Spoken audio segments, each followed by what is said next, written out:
Robohnya surau kami. Kalau beberapa tahun yang lalu Tuan datang ke kota kelahiranku dengan menumpang bis, Tuan akan berhenti di dekat pasar. Maka kira-kira sekilometer dari pasar akan sampailah Tuan di jalan kampungku. Pada simpang kecil ke kanan, simpang yang kelima, membeloklah ke jalan sempit itu. Dan di ujung jalan nanti akan Tuan temui sebuah surau tua. Di depannya ada kolam ikan yang airnya mengalir melalui 4 buah pancuran mandi. Dan di pelataran kiri surau itu akan Tuan temui seorang tua yang biasanya duduk di sana dengan segala tingkah ketuaannya dan ketaatannya beribadat.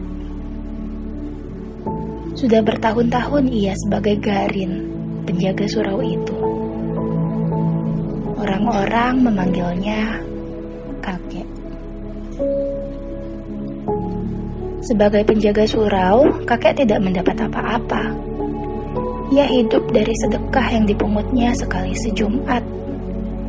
Sekali 6 bulan, ia mendapat 1/4 dari hasil pemungutan ikan emas dari kolam itu. Dan sekali setahun, orang-orang mengantarkan fitrah Id kepadanya. Tapi, sebagai garin, ia tak begitu dikenal. Ia lebih dikenal sebagai pengasah pisau. Karena ia begitu mahir dengan pekerjaannya itu, orang-orang suka minta tolong kepadanya. Sedang ia tak pernah minta imbalan apa-apa. Orang-orang perempuan yang minta tolong mengasahkan pisau atau gunting, memberinya sambal sebagai imbalan. Orang laki-laki yang minta tolong memberinya imbalan rokok, kadang-kadang uang. Tapi yang paling sering diterimanya ialah ucapan terima kasih dan sedikit senyum. Tapi kakek ini sudah tidak ada lagi sekarang. Ia sudah meninggal. Dan tinggallah surau itu tanpa penjaganya. Hingga anak-anak menggunakannya sebagai tempat bermain, memainkan segala apa yang disukai mereka. Perempuan yang kehabisan kayu bakar sering suka mencopoti papan dinding atau lantai di malam hari. Jika Tuan datang sekarang, hanya akan menjumpai gambaran yang mengesankan suatu kesucian yang bakal roboh. Dan kerobohan itu kian hari kian cepat berlangsungnya. Secepat anak-anak berlari di dalamnya. Secepat perempuan mencopoti pekayuannya. Dan yang terutama ialah sifat masa bodoh manusia sekarang, yang tak hendak memelihara apa yang tidak dijaga lagi. Dan biang keladi dari kerobohan ini ialah sebuah dongengan yang tak dapat disangkal kebenarannya. Beginilah kisahnya. Sekali hari, aku datang pula mengupah kakek. Biasanya kakek gembira menerimaku, karena aku suka memberinya uang. Tapi sekali ini kakek begitu muram. Di sudut benar ia duduk dengan lututnya menegak, menopang tangan dan dagunya. Pandangannya sayu ke depan, seolah-olah ada sesuatu yang mengamuk pikirannya. Sebuah belek susu yang berisi minyak kelapa, sebuah asahan halus, kulit sol panjang, dan pisau cukur tua berserakan di sekitar kaki kakek. Tidak pernah aku melihat kakek begitu durja, dan belum pernah salamku tak disahutinya seperti saat itu.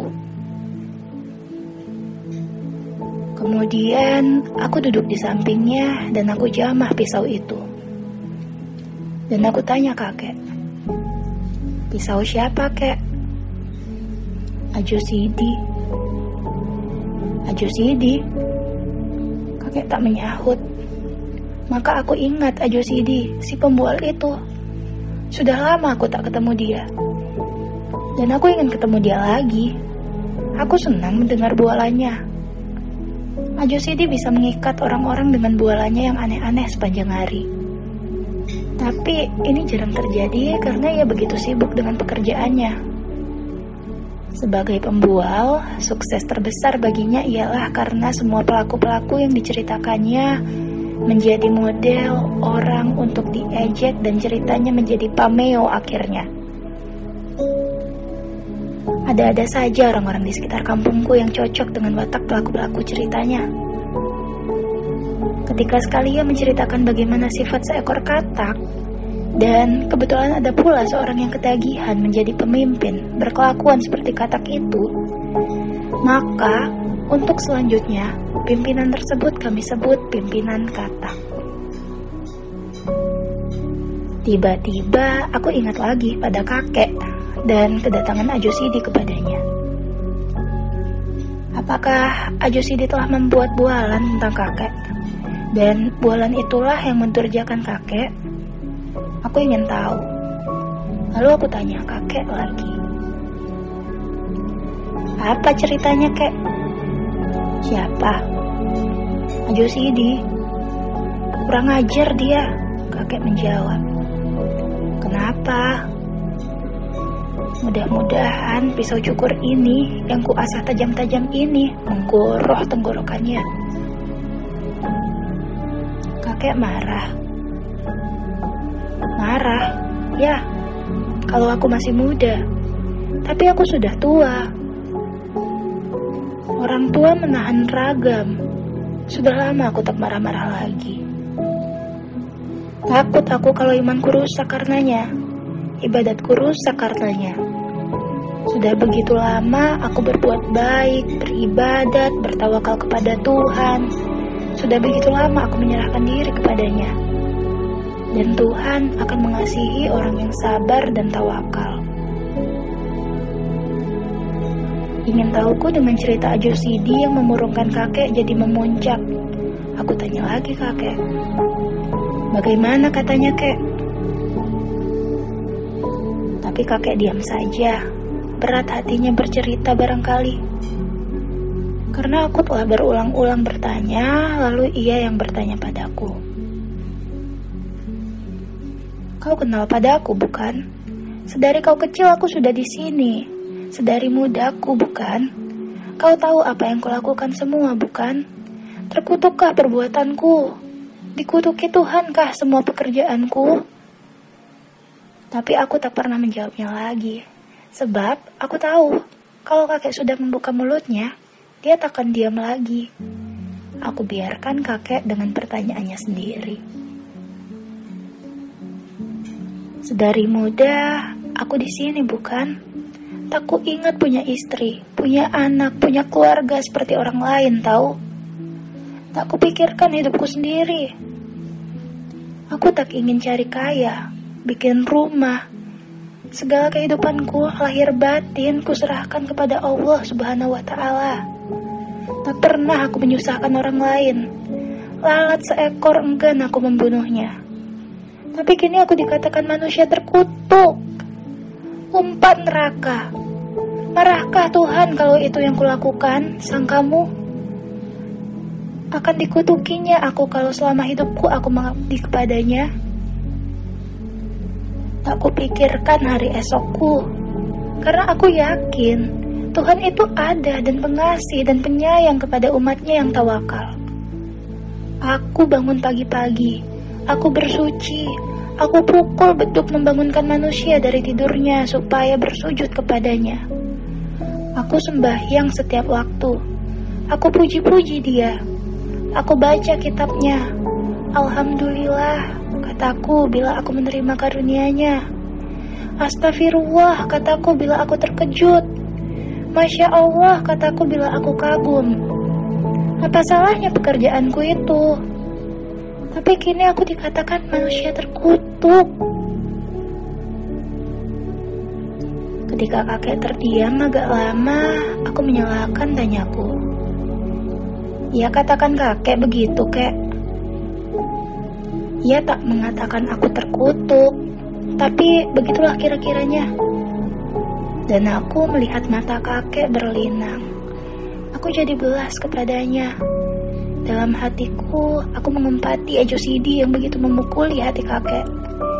Dan ingin tahuku menjadikan aku nyinyir bertanya, Dan akhirnya kakek bercerita lagi.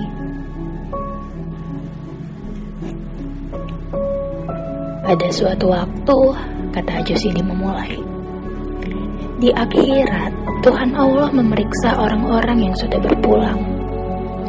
Para malaikat bertugas di sampingnya. Di tangan mereka tergenggam daftar dosa dan pahala manusia. Begitu banyak orang yang diperiksa. Maklumlah, di mana-mana ada perang. Dan di antara orang-orang yang diperiksa itu, ada seorang yang di dunia dinamai Haji Saleh. Haji Saleh itu tersenyum-senyum saja, karena ia sudah begitu yakin akan dimasukkan ke dalam surga. Kedua tangannya ditopangkan di pinggang sambil membusungkan dada dan menekurkan kepala ke kuduk. Ketika dilihat orang-orang yang masuk neraka, bibirnya menyunggingkan senyum ejekan. Dan ketika ia melihat orang yang masuk ke surga, ia melambaikan tangannya, seolah hendak mengatakan, "Selamat ketemu nanti." Bagai tak habis-habisnya orang yang berantri begitu panjangnya. Susut di muka bertambah yang di belakang. Dan Tuhan memeriksa dengan segala sifatnya.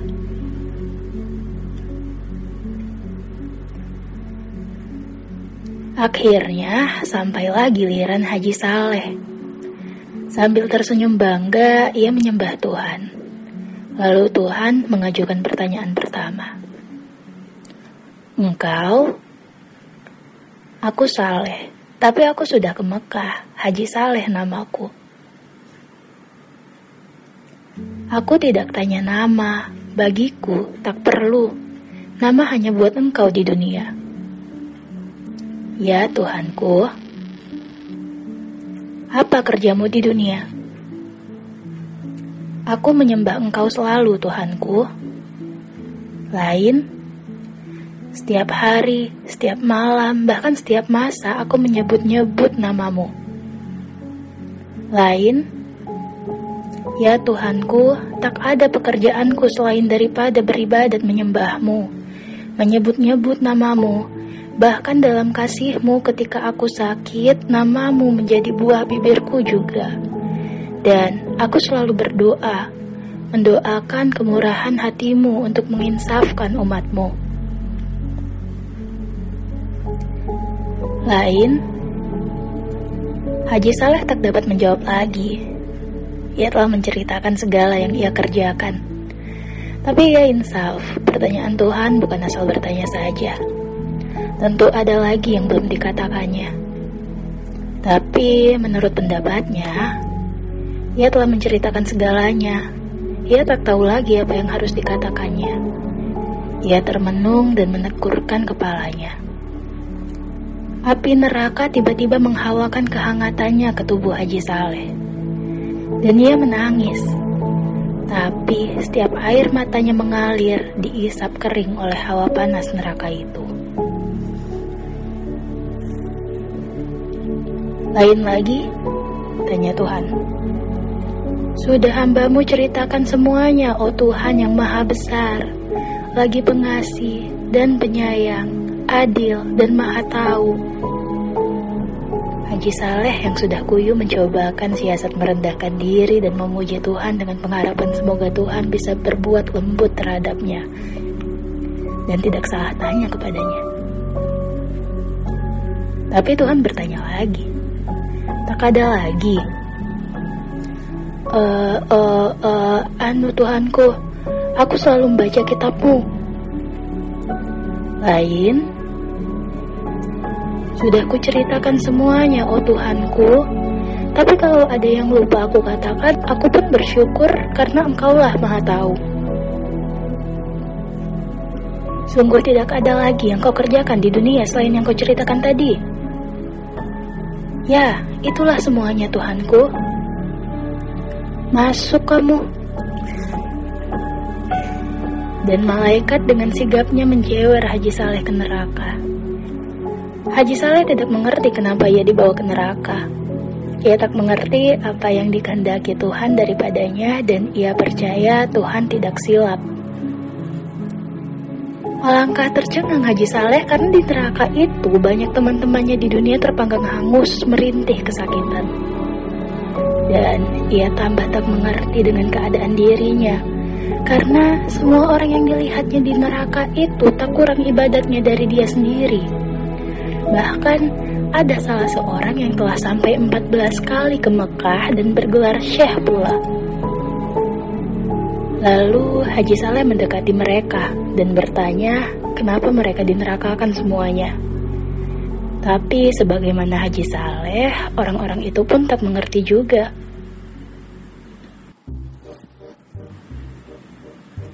Bagaimana Tuhan kita ini? Kata Haji Saleh kemudian.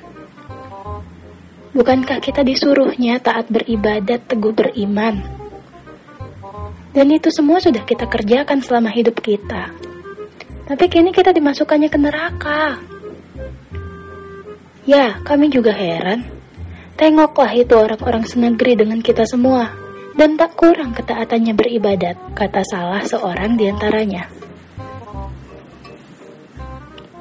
Ini sungguh tidak adil. Memang tidak adil, kata orang-orang itu mengulangi ucapan Haji Saleh. Kalau begitu, kita harus minta kesaksian atas kesalahan kita. Kita harus mengingatkan Tuhan kalau ia silap memasukkan kita ke neraka ini. Benar, benar, benar. Sorakan yang lain membenarkan Haji Saleh. Kalau Tuhan tak mau mengakui kesilapannya bagaimana? Suatu suara melengking di dalam kelompok orang banyak itu. Kita protes, kita resolusikan, kata Haji Saleh. Apa kita revolusikan juga? Tanya suara yang lain yang rupanya di dunia menjadi pemimpin gerakan revolusioner. Itu tergantung kepada keadaan, kata Haji Saleh. Yang penting sekarang, mari kita berdemonstrasi menghadap Tuhan. Cocok sekali, di dunia dulu dengan demonstrasi saja banyak yang kita peroleh. Sebuah suara menyela. Setuju, setuju, setuju. Mereka bersorak beramai-ramai. Lalu mereka berangkatlah bersama-sama menghadap Tuhan. Dan Tuhan bertanya, kalian mau apa? Haji Saleh yang menjadi pemimpin dan juru bicara tampil ke depan. Dan dengan suara yang menggeletar dan berirama rendah, ia memulai pidatonya. Oh Tuhan kami yang maha besar, kami yang menghadap-Mu ini adalah umat-Mu yang paling taat beribadat, yang paling taat menyembah-Mu. Kamilah orang-orang yang selalu menyebut nama-Mu, memuji-muji kebesaran-Mu, mempropagandakan keadilan-Mu dan lain-lainnya. Kitab-Mu kami hafal di luar kepala kami, tak sesat sedikit pun kami membacanya. Akan tetapi, Tuhanku yang Maha Kuasa, setelah kami Engkau panggil kemari, Engkau memasukkan kami ke neraka. Maka sebelum terjadi hal-hal yang tak diingini, maka di sini atas nama orang-orang yang cinta padamu, kami menuntut agar hukuman yang Kau jatuhkan kepada kami ke surga sebagaimana yang Engkau janjikan dalam kitab-Mu. Kalian di dunia tinggal di mana? Tanya Tuhan. Kami ini adalah umat-Mu yang tinggal di Indonesia, Tuhanku. Oh, di negeri yang tanahnya subur itu. Ya, benarlah itu Tuhanku. Tanahnya yang maha kaya raya, penuh oleh logam, minyak, dan berbagai bahan tambang lainnya, bukan?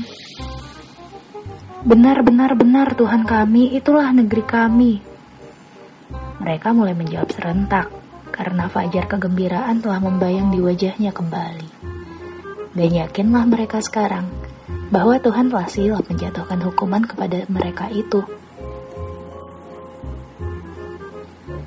Di negeri mana tanahnya begitu subur sehingga tanaman tumbuh tanpa ditanam. Benar, itulah negeri kami. Di negeri di mana penduduknya sendiri melarat. Ya, itulah dia negeri kami. Negeri yang lama diperbudak negeri lain. Ya Tuhanku, sungguh laknat penjajah itu Tuhanku. Dan hasil tanahmu mereka yang mengeruknya dan diangkut ke negerinya, bukan? Benar Tuhanku, hingga kami tak mendapat apa-apa lagi, sungguh laknat mereka itu. Di negeri yang selalu kacau itu hingga kamu dengan kamu selalu berkelahi, sedang hasil tanahmu orang lain juga yang mengambilnya, bukan? Benar Tuhanku, tapi bagi kami soal harta benda itu kami tak mau tahu. Yang penting bagi kami ialah menyembah dan memuji Engkau.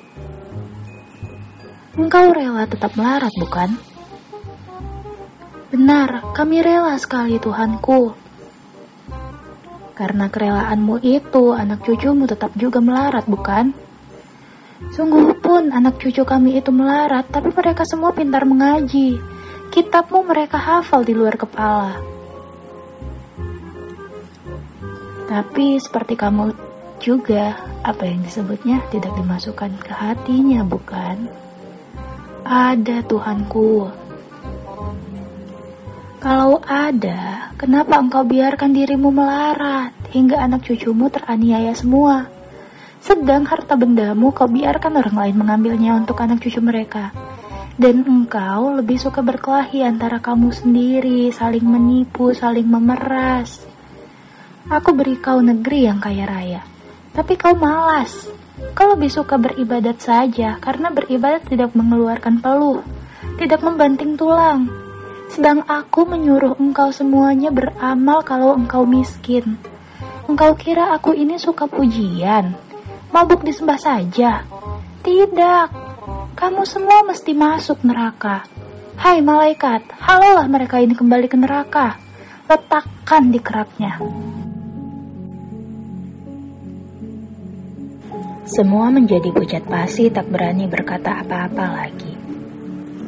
Taulah mereka sekarang apa jalan yang diridhoi Allah di dunia.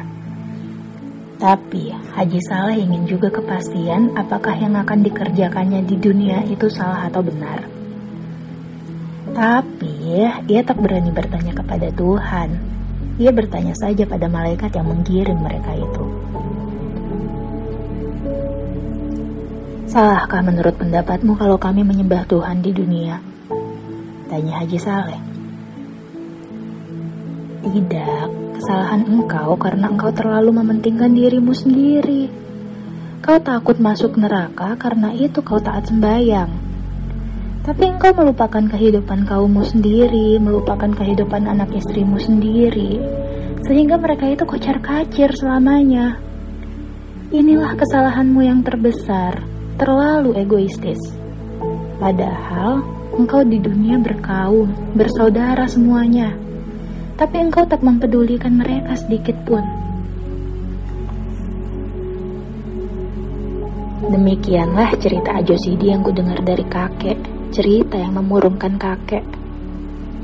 Dan besoknya ketika aku mau turun rumah pagi-pagi, istriku berkata, apa aku tak pergi menjenguk? Siapa yang meninggal? Tanyaku kagut. Kakek. Kakek? Ya, tadi subuh kakek kedapatan mati di suraunya dalam keadaan yang mengerikan sekali. Ia menggorok lehernya dengan pisau cukur. Astaga, Ajo Sidi punya gara-gara, kataku seraya cepat-cepat meninggalkan istriku yang tercengang-cengang. Aku cari Ajo Sidi ke rumahnya, tapi aku berjumpa dengan istrinya saja. Lalu aku tanya dia. Ia sudah pergi, jawab istri Ajo Sidi. Tidak ia tahu kakek meninggal? Sudah, dan ia meninggalkan pesan agar dibelikan kain kafan buat kakek 7 lapis. Dan sekarang, tanyaku kehilangan akal sungguh mendengar segala peristiwa oleh perbuatan Ajo Sidi yang tidak sedikit pun bertanggung jawab. Dan sekarang kemana dia? Kerja. Kerja? Tanyaku mengulangi hampa. Ya, dia pergi kerja.